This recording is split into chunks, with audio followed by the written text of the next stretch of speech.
مالي وحنا فينا يا السنغال، فينا يا الجزائر، فينا يا مصر، مالي وحنا مالي تفرشنا. ها انت السي ركراكي، الجماهير اللي طالبتي باش انها تحضر وتشجع المنتخب وما تسكتش في وسط المقابله ما سكتاتش، ولكن ملي صال الماتش حتى هو ما غاديش تسكت. على الكرة. السلام عليكم، مرحبا بكم في حلقه جديده زوم على الكره. صراحه الحال ديالنا بحال هذا الشخص هذا وبزاف 40 مليون مغربي اللي البارح عاشوا نفس التجربه وكانوا في نفس الحاله الهستيريه ديال هذا السيد هذا. مشجع مغربي بحالو بحال 40 مليون مغربي اللي كيشجعوا المنتخب واللي كيبغيوه واللي كيموتوا عليه واللي باغيين يشوفوه في اعلى قمه، واللي من بعد خيبه الامل الكبيره اللي عشناها مع جميع المنتخبات اللي دازوا في هذه السنوات هذه الماضيه كامله، كنا كنعيشوا واحد الحاله من الياس ومن الحقره ومن الاستصغار ديال المنتخبات اللي كانت كتشوف فينا واحد المنتخب اللي ضعيف، منتخب اللي غير اسم، منتخب اللي كان فين وفين كيخرج لنا شي اسطوره اللي كيدير اسم ديالو وكيحترف بسبب العمل الشخصي ديالو، بحال نيبت، بصير، حجي، لاعب اللي كان كيخرج لك كل 10 سنين ولا كل 15 عام، منتخب اللي كنا كنعيشوا معاه البؤس الكروي والسنين العجاف. حتى جات 2022 نجوم كبار، انجازات كبيره للمنتخبات الوطنيه المغربيه بجميع الفئات السنيه ديالها. العالم العربي الافريقي والعالمي كيهضر على المنتخب الوطني المغربي، كلشي كيخاف منه، تصنيف متقدم في الترتيب العالمي، الاول افريقيا، الاول عربيا، منتخب 17 سنه 20 سنه، المنتخب الاولمبي، المنتخب المحلي، المنتخب النسوي، كاملين داروا انجازات وجابوا القاب، الا منتخب واحد واللي هو في راس الهرم، واللي منه هاد المنتخبات هادو استلهموا وحلموا وخداو الثقه باش انهم يوصلوا ويحققوا داك الالقاب. ولكن هاد المنتخب من 2022 والانجاز التاريخي اللي حققوا في كاس العالم ما جاب حتى شي لقب اللي هو ملموس، ما دار حتى شي انجاز اللي كبير، ما دار والو في كاس افريقيا اللي تنظمت في الكوت ديفوار. وحنا في المغرب كاس افريقيا 2025 كيعيشنا الصدمات وكيعيشنا الفقصه، كيعيشنا الاوهام وكنشوفوا الحلم اللي حلمناه كاملين كدوله كشعب كجماهير، اللي هو الحصول على كاس افريقيا وانها تبقى في المغرب. كنشوفوا هذا الحلم هذا كيبعد منا وكيتبخر بسبب الاختيارات ديال الناخب كيخدم العاطفه والقلب وما كيخدمش الدماغ وما كيخدمش الجاهزيه. الماتش ديال البارح ضد مالي عرى هذا الواقع هذا، وعرى بزاف ديال اللاعبين اللي كانوا مدرقين مورا انتصارات ومورا انجازات اللي كانوا كيحدثوا مع منتخبات اللي صراحه التصنيف ديالها تصنيف ضعيف.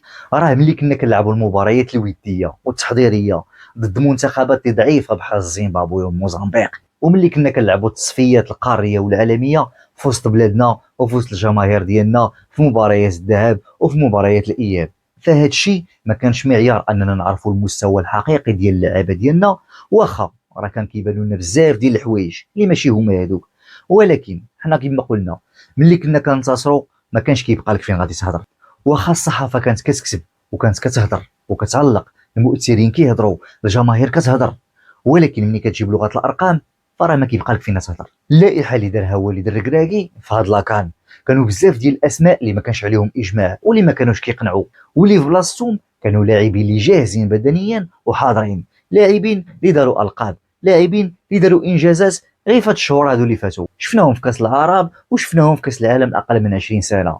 على الاقل كانوا يتختاروا واحد 4 ديال الدراري من هاد المنتخبات هادو، كان افضل من انك ما تدير كرارس اللي احنا حصلنا فيهم في اول ماتش وثاني ماتش بان ديفو وبانوا لعابه اللي ما كاينينش وبلاصتهم والله ما ديال المنتخب، بحال جواد اليميق اللي ميت في الدفاع، ان كونتر ان ما كيربحهاش، الكرات العلويه ما كيربحهاش، ما كيعطيك اضافه في الهجوم، ما كيقدم لك واحد الثقه في الدفاع، بالعكس اخطاء كارثيه. وحنا شفنا الخطا والتدخل ديالو البارح ماشي تدخل ديال اللاعب اللي محترف. سفيان امرابط حتى هو كارثي في الخروج بالكره وما كيقدم حتى اضافه هجوميا، هذاك اللاعب تقدر تجيبه تخليه في الاحتياط، ماتشات اللي صعابين، ماتشات اللي كنحتاجوا الدفاع وكنحتاجوا اننا نحافظوا على الكره او نشتتوا ونحافظوا على النتيجه فندخلوا. اما الماتشات اللي هجوميين وماتشات اللي مفتوحين واللي خصني نبني الهجمه من اللور، الهجمه كتبدا من الحارس والدفاع وكتوصل، فراه ما خدامليش. عز الدين أناحي اللي غائب تماما واللي خلى النسخه الزوينه ديالو خلاها في جيرونا وجايب لنا الكسده. أناحي والسلام عليكم. جوج ديال الماتشات ما قدم فيهم حتى شي حاجه، ما عطى حتى شي اضافه، خط الوسط ضعيف، تمريرات ضعيفه، ما دار حتى محاوله، وحنا ما كنقلوش من المستوى ديال أناحي. عز الدين أناحي كلشي كيعرفو لاعب اللي واعر، لاعب اللي رقيقي، ولكن في هاد جوج ماتشات هادو راه ما كاينش. كنتمناو ان هاد الماتش هذا بالضبط ديال مالي انه يفيق لنا أناحي ونشوفوا النسخه ديال كاس العالم اللي حنا محتاجين لها. يوسف النصيري والرحيمي غادي نهضر عليهم بجوج، حيت بجوج بهم ما قدموا حتى شي اضافه. النصيري ديجا كنعرفوه السنوات هادي هو خدام مع المنتخب، ماتش كيماركي فيه بيس وكيمشي 20 ماتش ما كاين حتى شي حاجه.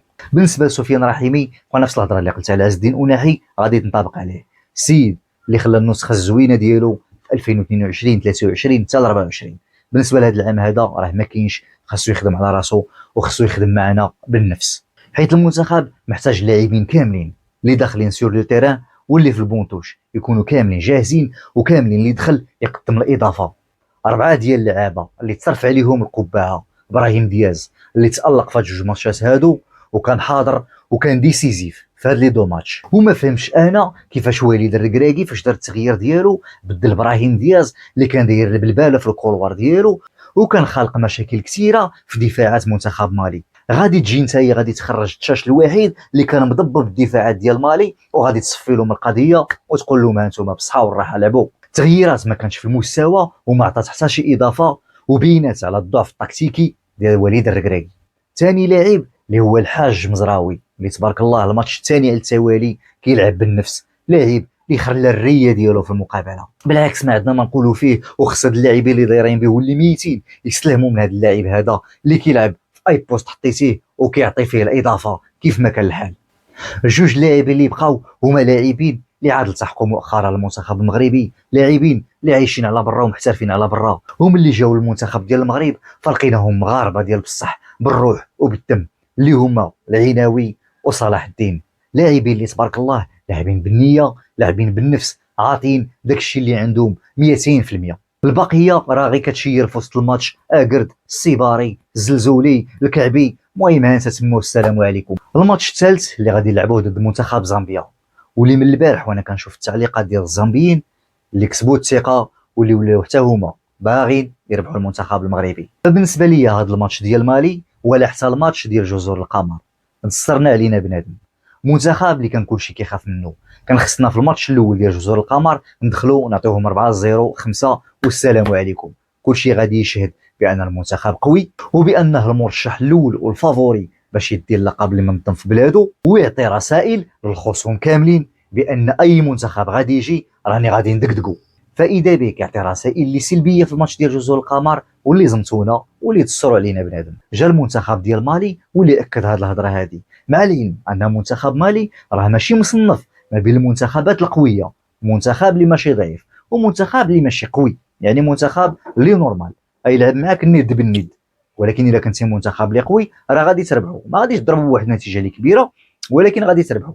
فما بالكم اللي غادي نلعبوا مع منتخبات ديال المستوى الاول واللي حتى هي مرشحه باش تفوز باللقب، بحال السينغال منتخب اللي قوي وقوي بزاف.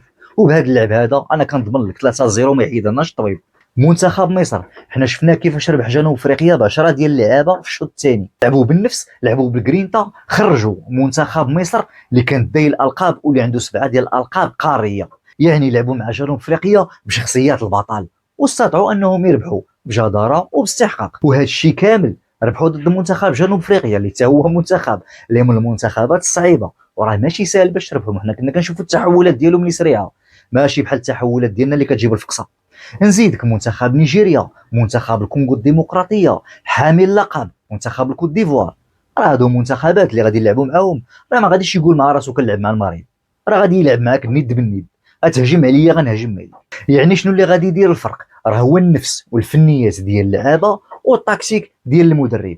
الا عندك شي حاجه راه غادي تحطها في التيران وغادي تبان، وإلا ما عندكش راه غادي تجمع قشاوشك وغادي تمشي في حالاتك. فمنتخب زامبيا وكيف ما قلت حتى هو في الماتش الجاي اللي غادي يلعبوا معاه راه غيبغي يتأهل، حيت عنده 2 النقاط مناصفة مع مالي، حتى هو إلا ربح راه عنده الحظوظ ديالو باش يتأهل.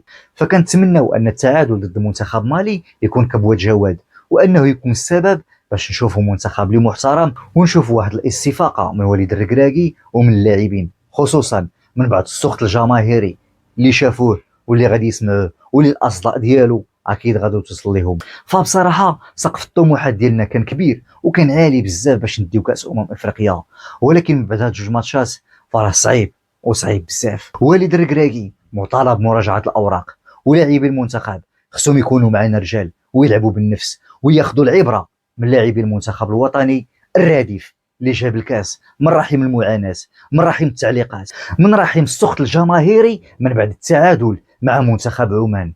وشفنا كيفاش انفجر، وشفنا الفنيات، وشفنا الفراجه، وشفنا كره ديال بصح. السي وليد تعلم من السكيتيوي وديرو في جنبك، ديرو مستشار ديالك، راه غتحتاجو، وهبط داك ليغو والانا اللي فيك وراه غادي توصل. والتواضع من شيم الرجال. كان معكم وليد مذكور على قناتكم زوم على الكره. السلام عليكم.